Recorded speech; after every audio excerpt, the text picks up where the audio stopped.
ये जो आप सपने देखते हो ना अपने लिए, कि आप जब जब खाली अपने लिए सपने देखोगे आपके सपने अधूरे रह जाएंगे। जो व्यक्ति केवल और केवल अपने लिए सपने देखता है, अपने परिवार के लिए सपने नहीं देखता है, उसके सपने अधूरे रह जाते हैं। जो व्यक्ति केवल और केवल अपने और अपने परिवार के लिए सपने देखता है, अपने समाज के लिए सपने नहीं देखता है, उसके सपने पूरे नहीं होते हैं। अगर आपने अपने देश के लिए कोई सपना नहीं देखा तो आप एक अच्छे इंजीनियर बन सकते हैं, एक अच्छे भारतीय नहीं बन सकते।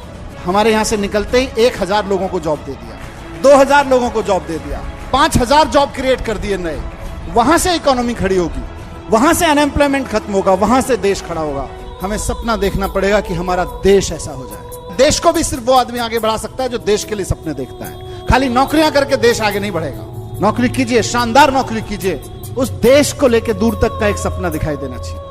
अगर खाली जॉब सीकर बन के मार्केट में बायोडाटा लेके खड़े होगे तो जॉब प्रोवाइडर कहां से आएंगे। जिंदगी में सफल वही आदमी होता है जो फेलियर्स को अपने पैर के नीचे रखता है। क्योंकि आप नौकरी करेंगे, आप कोई बिजनेस करेंगे, एंटरप्रेन्योरशिप, जॉब प्रोवाइडर, बिल्कुल ठीक कह रहे हैं आप। सबके सब अगर बाहर निकल के अगर खाली जॉब सीकर बन के मार्केट में बायोडाटा लेके खड़े होगे तो जॉब प्रोवाइडर कहां से आएंगे। तो जाहिर सी बात है, आप जॉब सीकर बन के खड़े होगे, जॉब प्रोवाइडर अमेरिका में पैदा हो रहा होगा, कोई यूरोप में किसी में पैदा हो रहा होगा।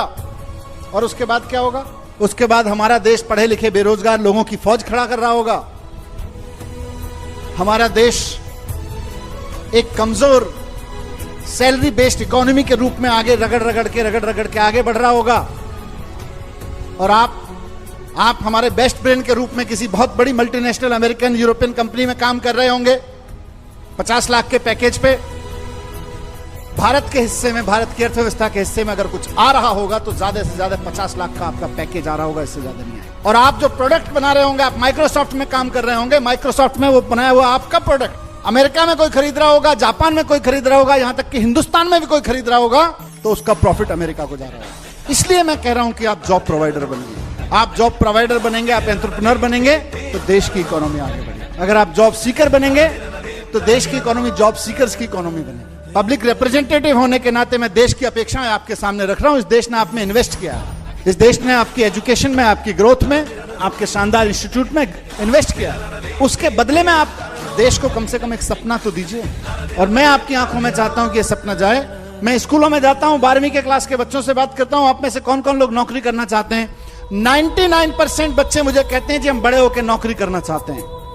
1% बच्चे कहीं से उठा के कहते हैं जी उनको आइडिया नहीं होता, साइंटिस्ट बनना चाहता हूं, उनको कोई कहता है मैं आईएएस बनना चाहता हूं, या कोई कहता है मैं अपना बिजनेस शुरू करना चाहता हूं। 99% बच्चों के माइंड में मुझे बड़े होकर नौकरी करनी है। अगर हमारे 99% बच्चे स्कूल और कॉलेज से निकल के नौकरियां ढूंढेंगे तो नौकरियां प्रोवाइडर कहां से आएंगे। और अगर नौकरियां करेंगे, खाली नौकरियां करेंगे, तो तय मानिए कि उसके बाद में देश की इकोनॉमी 5 में से 6 और 6 से 7वें और 7 में से 10वें स्थान पर पहुंचने में देर नहीं लगेगी। सरकारें आती जाती रहेंगी, एक्स की जगह वाई की आएगी, वाई की जगह जेड की आएगी, लेकिन देश की इकोनॉमी नीचे जाना बाध्य है अगर हम एक जॉब सीकर्स इकोनॉमी बने रहे। कि इस देश की इकोनॉमी को जॉब प्रोवाइडर इकोनॉमी में तब्दील करने की भी पढ़ाई कीजिए, उसकी भी पढ़ाई करिए यहाँ पे। और 4 साल में अपना माइंडसेट बनाइए देश को कैसे खड़ा करना है। और जब आप ये करेंगे तो बहुत सारी चुनौतियां सामने आएंगी। ऐसा नहीं है कि कोई, मैं आपको रेड कारपेट की बात नहीं कर रहा हूं कि कोई आपके लिए बिछा के बैठा होगा। बहुत चुनौतियां सामने आएंगी, फेलियर्स सामने आएंगे। फेलियर्स को डील करने का मैं एक ही तरीका बताता हूं हमेशा, जो मैंने अपनी जिंदगी में भी अपनाया है। आप बहुत बार फेल होंगे, एग्जाम में नहीं, आप बहुत सारी चीजों में बहुत बार फेल होते हैं। अभी मैं आपसे बात कर रहा हूं, मैं आपसे किसी आवाज में बात करना चाहूं, हो सकता है मेरा गला साथ ना दे, मुझे प्रेशर करके फिर से आवाज निकालनी पड़े। ये भी मेरा एक फेलियर था। आप यहां से बाहर जाएंगे, मेट्रो आपको पकड़नी हो सकता है, एक मेट्रो आपसे निकल जाए, आप दूसरी मेट्रो पकड़ते हैं। किसी भी चीज में आप फेल हो सकते हैं। नॉर्मल कोर्स में आप फेलियर के साथ, आप और हम क्या करते हैं, हम फेलियर के एक्सपीरियंस को पैर के नीचे दबाते हैं और उसके ऊपर चढ़ के आगे बढ़ जाते हैं। जिंदगी में सफल वही आदमी होता है जो फेलियर्स को अपने पैर के नीचे रखता है, जो फेलियर्स को पैर के सर के ऊपर रख के चलता है।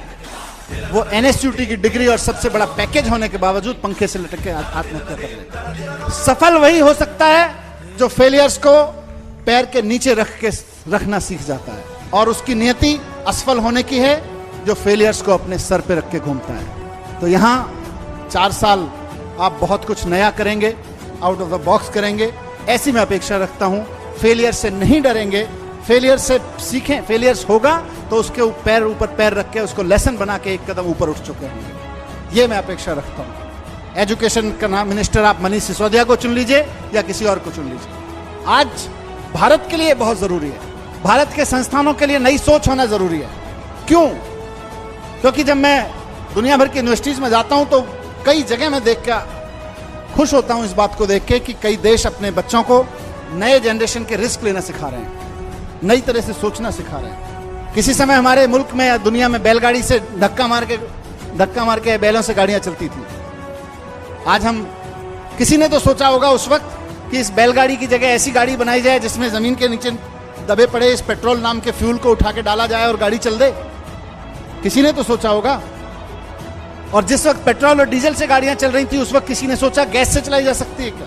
और जिस वक्त गैस से गाड़ियां चल रही हैं उस वक्त लेबोरेटरी में बैठ के, आप जैसे इंस्टीट्यूट में बैठ के कोई सोच रहा है हाइड्रोजन से चलाई जा सकती है क्या? और जब हाइड्रोजन से चलने वाली गाड़ी बन जाती है और मीथेन से हाइड्रोजन निकाल के हाइड्रोजन को चलाते हैं, गाड़ी को चलाते हैं, तो उस वक्त जापान की क्योटो यूनिवर्सिटी में बैठ के एक प्रोफेसर और उसके 10 स्टूडेंट, मैं गया मिला उनसे, जापान की क्योटो यूनिवर्सिटी में बैठ के 10 उनके स्टूडेंट्स और प्रोफेसर बैठ के खोज कर रहे हैं, यार ये मीथेन से हाइड्रोजन निकाल के तो गाड़ी चला ली, अच्छी बात है, क्या पानी से हाइड्रोजन निकाल के गाड़ी चलाई जा सकती है? सोचना पड़ेगा, नया सोचना पड़ेगा।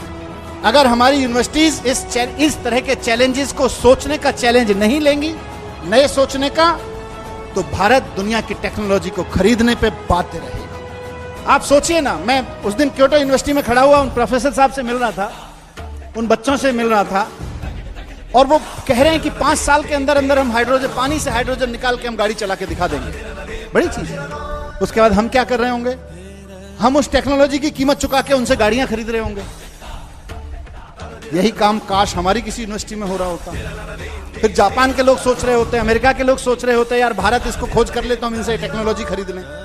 तो हमें सिर्फ बड़ी बड़ी कंपनियों के लिए एम्प्लॉयर्स नहीं देने, हमें इस देश को नया सोचने, नई खोज करने वाले, नई हिम्मत रखने वाले लोग भी देने हैं।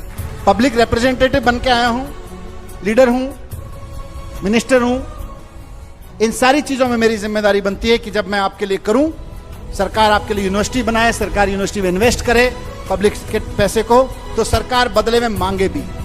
ब्रेन सेंसिंग से लेके सारी चीजों पे इतना सब काम हो रहा है दुनिया भर में, एआई से लेके जितने भी, अब तो आर्टिफिशियल सुपर इंटेलिजेंस का जमाना आ गया, एआई तो पुरानी हो गई।